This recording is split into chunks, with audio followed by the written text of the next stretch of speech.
But the trick is coming up with the voice to begin with.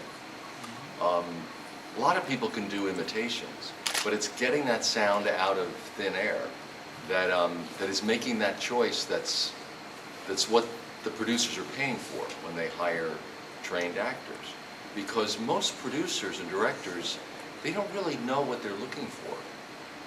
You go in, they don't give you any direction at all. In this, all they told me was the background on the character. You go in, always when you go in, you say, what are you looking for? And they would say, well, let's see what you got. Let's see what you got. Just show us something. Because they really don't know what they're looking for, usually. They're waiting for it to walk through the door. And so a lot of the getting a role, sort of 80% of getting a role is making the right choice when you come into the audition. And I just happened to make the right choice that day. There are, I'm sure, dozens of other actors who could have played that role, who just didn't happen to make the right choice when they went in for the reading. And they weren't getting direction from anybody. And that's true of almost anything you see. There are always a number of actors who are just as good who could play a role, but they may not have just made the right choice the day of the audition, so they didn't get it. So 80% of it is just making the right decision on the right choice that day and coming up with that sound. And then as I got to know the character, I thought, okay, now I've really got to get into this guy and figure this out. And I said to them, you know, he's the wealthiest man in Gotham. He's the most eligible bachelor. Everyone knows him. He's got the big house on the hill. He's, you know, Steve Jobs and Michael Bloomberg and, you know, whoever, all rolled into one.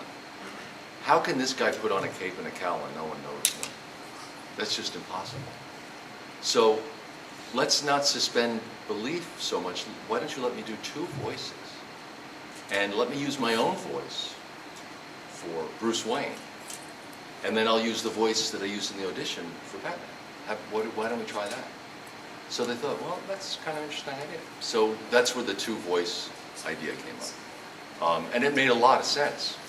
And then we did like the first 6 episodes, and then they, you know, things evolve organically. Any kind of artistic endeavor evolves organically. So in animation, you record the show first, like a radio play. You're all in the room together and you're recording from a script. And then they take those recordings and they send them to the artists. And then they paint to the recordings. So we have the first input, really. Then the visuals come back, and a process called ADR is syncing up the visuals to the soundtrack that's been recorded.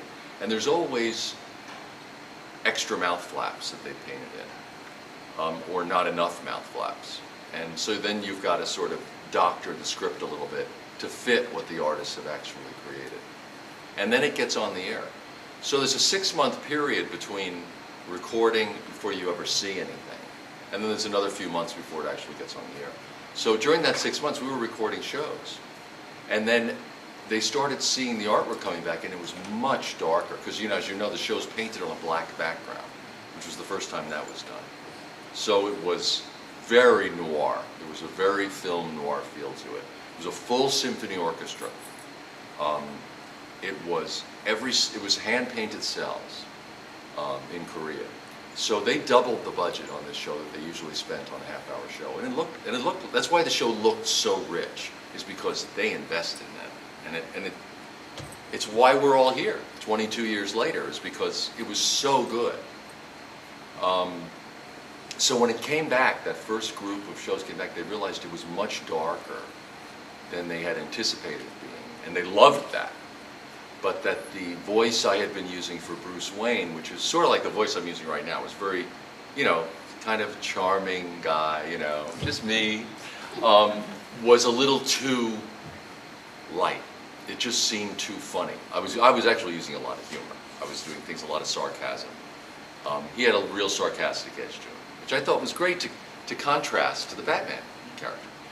And it was, but it didn't work in this noir, dark world So I actually had to go back and re-record the first like 6 episodes, just the Bruce Wayne voice, just to tone him down, to make him closer to the Batman voice. Because they liked the distinction idea, but it just had to be very subtle.